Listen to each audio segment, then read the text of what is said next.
And over to you, Andrew. And yeah, we look forward to Lovely. hearing from you. Thank you, sir. Thank you. Well, it's a delight to meet you all, and thank you very much for inviting me. I think Imaoka-sensei, Imaoka Shin'ichirō, would have highly appreciated the opening words, so thank you for all of those. Indra's asked me to speak for half an hour. I timed it. It is exactly half an hour long, this, so I'll crack on. I'm trying to do a lot in a short period of time, but I hope it is helpful. So, I'm going to talk to you tonight about Imaoka Shin'ichirō, and in particular to introduce you to his basic understanding of something he called jiyū shūkyō. That's spelt Jiyū shūkyo, jiyū shūkyō, which can be translated as meaning free religion, but which is better translated rather more discursively as a creative, inquiring, free and liberative religion or spirituality.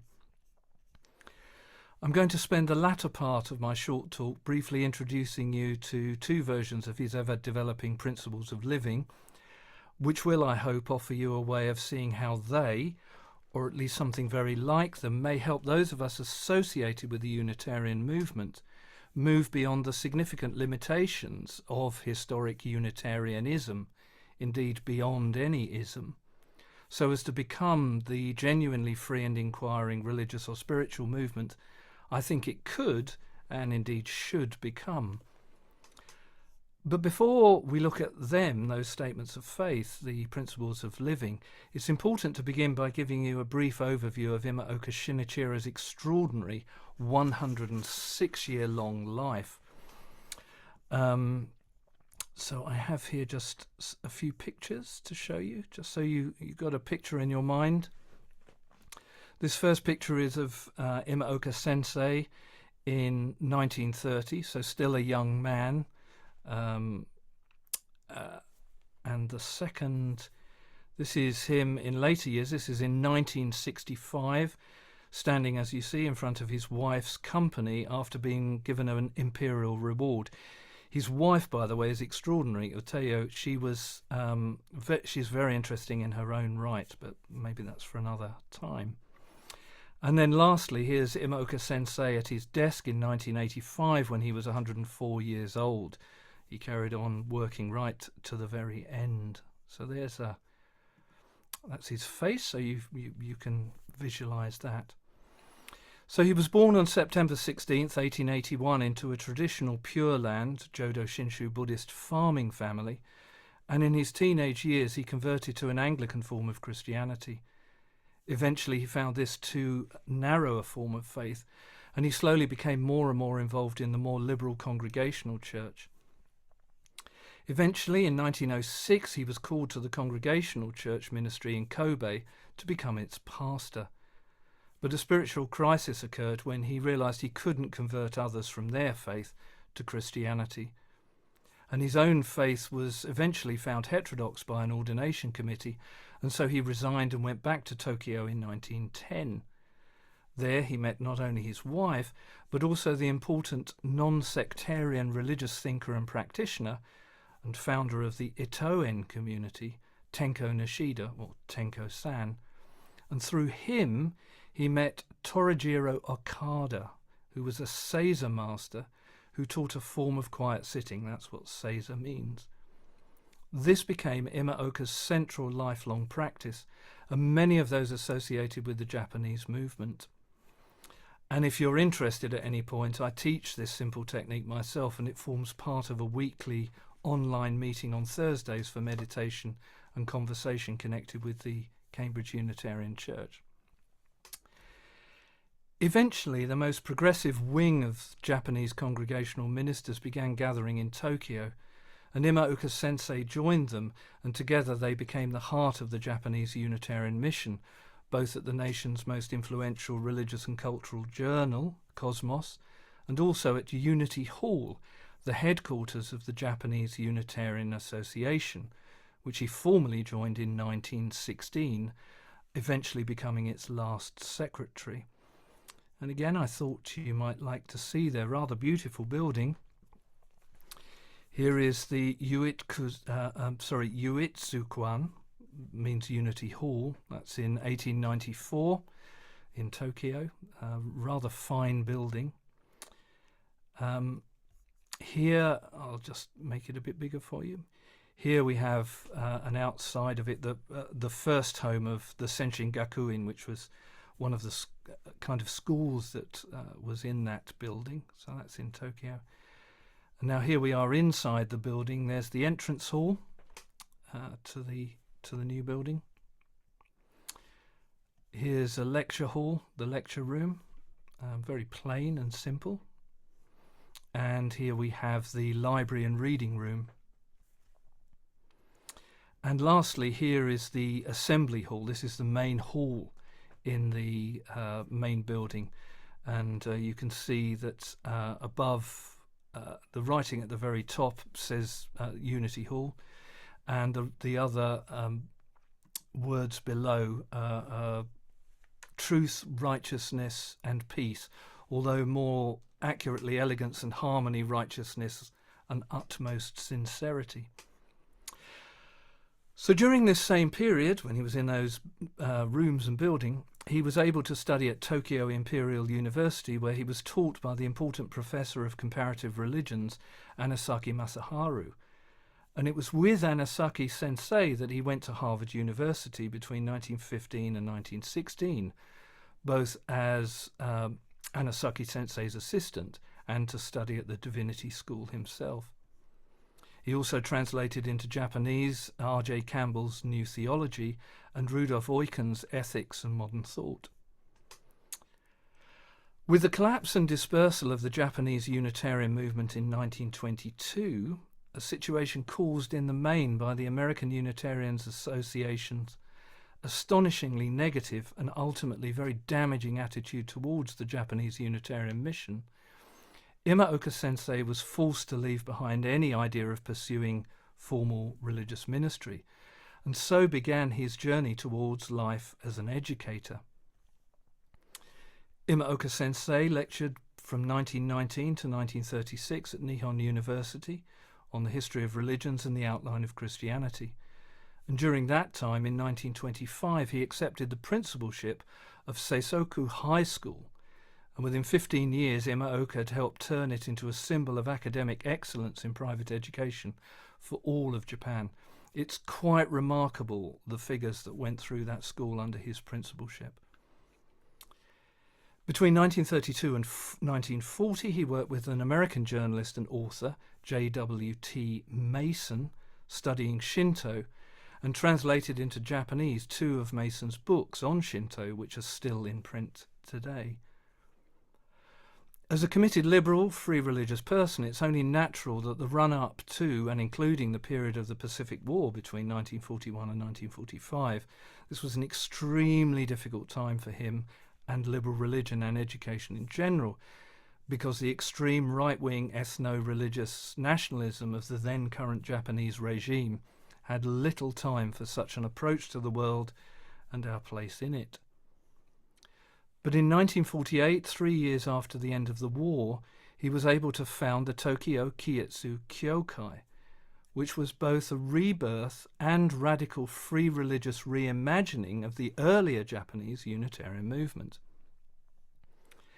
In the same year, with Shigetaro Akashi and Hideo Kishimoto, he founded the Japan Free Religious Association, and also joined the International Association for Religious Freedom, the IARF, which many of you will know about. It's additionally important to note that in the same year, under his leadership, the Board of Trustees at the Seisoku Academy resolved to, quote, base all educational activities at the Academy on free religion, unquote. Although it was related to an earlier interfaith study group called Kietsu Kyokai, I'll come back to that, which was called the Association Concordia in English translation, and indeed it's connected with the initial Japanese Unitarian movement, the new post-1948 Tokyo Kietsu Kyokai. Tokyo Kietsu means returning to one, that's the Unitarian, and Kyokai has the meaning of church, but not exclusively a Christian church. We may come back to that. So it's more accurately translated as something like the Tokyo Unity Church or Fellowship. So this new Kiitsu Kyokai was nothing less than a fellowship for the practice and study of free religion. And within it, Imaoka-sensei constantly taught that free religion was something much more than any particular religion. Free religion was not limited to organized religion, and it was a way of being in the world that really appealed to the members of the previous Japanese Unitarian Association and helped them go beyond Unitarianism, indeed any kind of ism.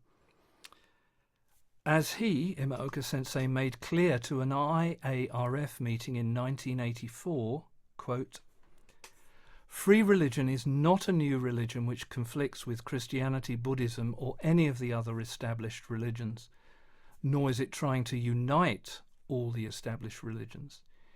It maintains that no established religion has a monopoly on truth, and that any established religion can become free religion if it is humble and anxious to learn truths which are proclaimed by others. The essence of free religion is the unification of pure religion and complete freedom. Or to put it another way, free religion does not lie in doctrines or in rituals, but in the manifestation of creative and universal human nature. Accordingly, free religion extends to such worldly affairs as politics, economy, and science, etc., if they are manifestations of genuine human nature. In other words, they are unorganized religions," unquote. Notice he says unorganized, not disorganized. That's, I think, an important point. Imaoka-sensei's quiet but profoundly radical work was recognized in several ways. In 1950, the Emperor honored him with a Blue Ribbon Award for his service to education, and in 1965 he received the Fourth Order of Merit with Sacred Treasure. In 1972, Meadville Theological Seminary granted him a Doctor of Divinity degree. In 1979, the World Conference on Religion and Peace recognized his leadership with a Distinguished Founders Award. And in 1981, the International Association for Religious Freedom, at its Congress in Holland, presented to his son and daughter-in-law an award for his outstanding contribution to interfaith understanding and cooperation. In 1974 and 1975, the Japanese nation was hearing his talks on radio and television. And in 1981, the Japan Free Religious Association published 109 of more than 150 surviving essays. And I'm pleased to say that I've just finished a first draft translation of this book, and I have hopes that some, perhaps all of these essays will eventually be published. You can see it's a thick volume. Astonishingly, Imaoka-sensei was still actively engaged in ministry and continued regularly to attend and address the Tokyo Kiitsu Kyokai until 1986, when he became ill. And on April the 11th, 1988, this apostle of free religion, a bodhisattva kami Christian Unitarian sage, sometimes called the Emerson of Japan, died of pneumonia at the age of 106. So now I want very briefly to introduce you to the basic outlines of his understanding of in what consists free religion, jiyū shūkyō. And every year, on or around about the new year, he would revisit and redraft what he called his principles of living. Now, a number of these have survived, but today I'll just very quickly introduce and walk through only two of them. The 1973 version, because it became customary for the members of Kiitsu Kyokai to recite this version together on a Sunday morning. And then to conclude, I'll finish by showing you the last version of these principles, the additional notes to which he wrote on January the 1st, 1983, aged 101. So, won't take long, this. Let me get up the first document. So here we are, make it a bit larger for you. So I'll just speak to it briefly. There's a lot here. Remember, this is just an introduction. So the first three are tied together and end up in point 4. So I have faith in myself. He definitely had the sense that this was faith rather than belief. I recognize my own subjectivity and creativity and feel the worth of living in life. That's last word you'll see is ikigai. Now, ikigai is all over the place. If you do a Google search for ikigai, it's become the Japanese concept of the moment. It's an important concept, but this worth of living in life. In later years, he also added sociability to this list. Subjectivity and creativity can be translated or replaced with personality, divinity, and Buddha nature. So he begins with self, but self doesn't lead to this kind of solipsistic collapse on oneself as many modern understandings of self do. Because, point 2, I have faith in my neighbour. A neighbour is oneself as a neighbour. If I have faith in myself, I inevitably have faith in my neighbour. Because one is a self, the other has a self, we are connected. And then the third point was I have faith in a cooperative society. Both oneself and a neighbour, while each possessing a unique personality, are not things that exist in isolation. Because of this uniqueness, a true interdependence, true solidarity, and true human love are established, and therein a cooperative society is realised. Which leads to point 4. I have faith in the trinity of self, neighbour, and cooperative society.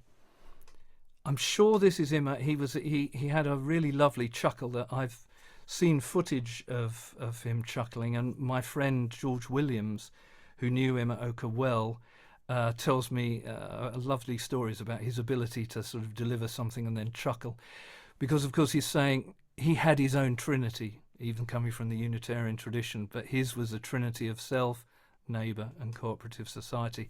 They're bound together. The self, neighbour, and cooperative society, while each having unique personality, are entirely one. Therefore, there's no differentiation of precedence or superiority, inferiority between them, and one always contains the other. So you've got to hold those things together. There's not just self, other, and cooperative community. They need to be taken together. Point 5 was added in 1973. He became, like many people, increasingly aware of the importance of acknowledging our interdependence within the whole of the natural realm. We are fully part of nature. So he added this in 1973. I have faith in the unity of life and nature. Life, which constitutes the trinity of self, neighbour, and cooperative society, further unites with all things in the universe. Point 6, I have faith in the church. This is kyokai. There's 2 ways of writing it. I'll come back to that. It's important. I'll do a short explanation. But the church is the prototype archetype and driving force, or maybe motivating force, of the cooperative society. I can only be myself by being a member of the church. Now, here you can see in the middle these 2 characters, kyokai. This first set of characters is nearly always exclusively used of Christian churches. Not absolutely. There are a few Buddhist churches that use kyokai. Kyo, the first one, means teaching, and the second character, let's make it a bit bigger, then you can see it. Kyo, that's a teaching, and you can see this is like a little house. It's a meeting house. It's the meeting place where the teaching is taught. But he, you can see, uses the first character here, meaning teaching, but instead of using the character for a meeting house that together would mean church, he added the old Chinese kanji. This is the older character. Still says kyokai. This character on the right was simplified to this in the I think it might be the early part of the 20th century. I'm not sure on the dates of that.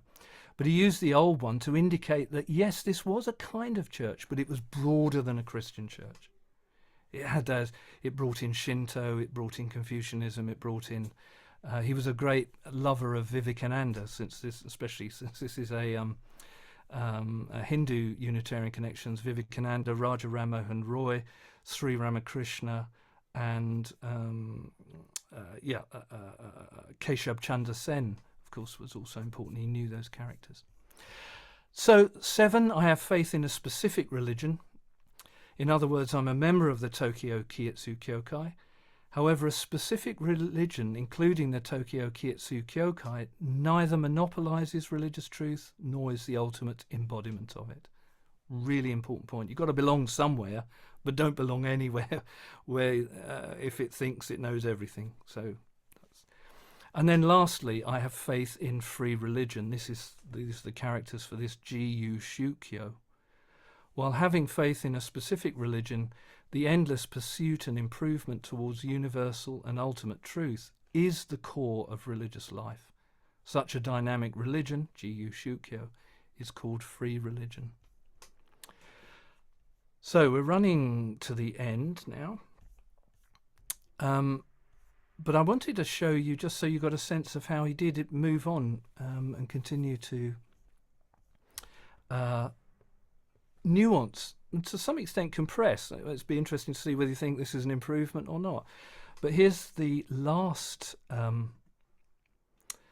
statement of faith. Let me get that up. Here we are. This is his own typewritten page in English. He wrote this in English. And you can see it's now 5. So it's been compressed. I'll just read it. Tentative. By the way, the word tentative is really important. He always had that attitude. It's tentative. I'm thinking about this. I'm in a process. So point 1. So he's 103 at this point. I believe in self. Awakened to the autonomy, sociality and creativity within me, I find my daily life worth living. Autonomy, sociality and creativity may be called personality, divinity and Buddhahood. 2. I believe in others. Because of my belief in self, I cannot but help believe in others who have their own selves as neighbours. 3. I believe in community. Both myself and other selves are unique but not absolutely distinct from each other. Hence, solidarity, fellowship and community will be realised. 4. I believe in the cosmic community. He started to use in English the language of cosmic towards the end of his life. Not only self, others and community, but all nature in addition are one and constitute the cosmic community. And then 5, again we have I believe in the church. The church epitomizes, or perhaps would be like a microcosm of the cosmic community, and I will be a cosmic man by joining the church. Now, he added a few notes to this. I thought you might like to see his excellent English handwriting and excellent English. Again, remember, he's 103 at this point, so that's a pretty steady hand. My hand's not that, so it's not as steady as this. I'll, again, just read this through to give you a flavour of it, and then I'll just have a couple of concluding sentences. So this is what he added on his January the 1st, 1983. 1. Free religion is not a ready-made religion and has not a creed nor a dogma except a tentative statement. Particular religion is free religion if it does not insist on a monopoly of truth and applies itself diligently to seek after truth in others too. 3. Free religion is neither a new religion that unifies all particular religions, nor a new religion that competes with particular religions, but is within particular religions as their essence. 4. Because I and others are not quite independent of each other and form a community, free religion is both individual and community religion. 5.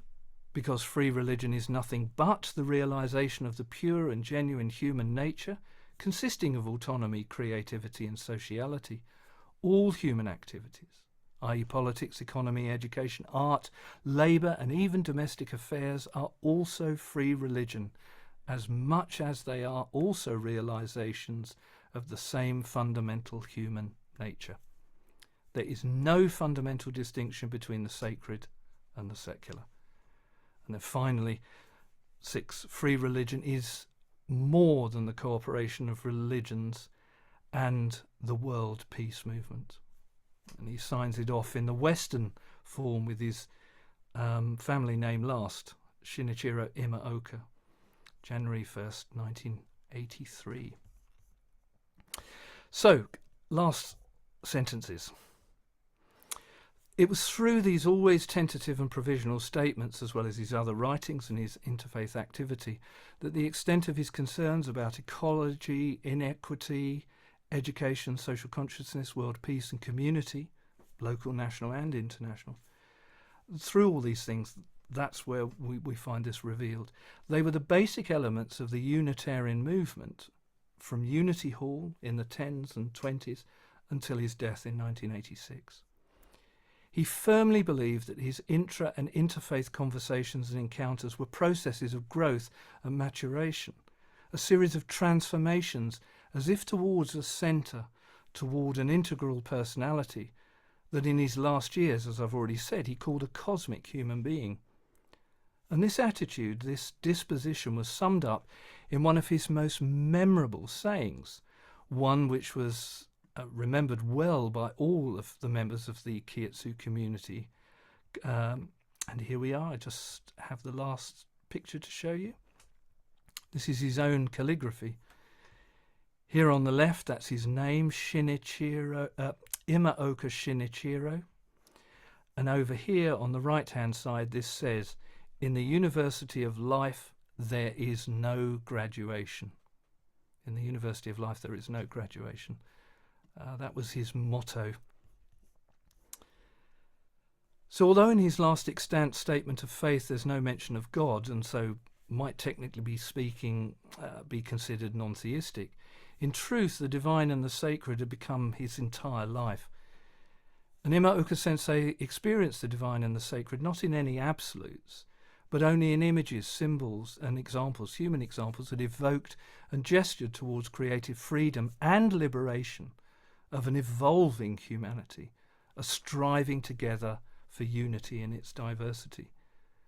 But even freedom for him was not to be considered an absolute, because it could only be sought together in community, among seekers of something higher, more beautiful, truer and better.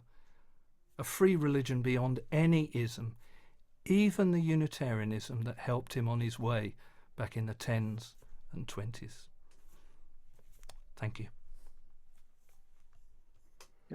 Thank you very much indeed, Andrew. I'll now pause the recording.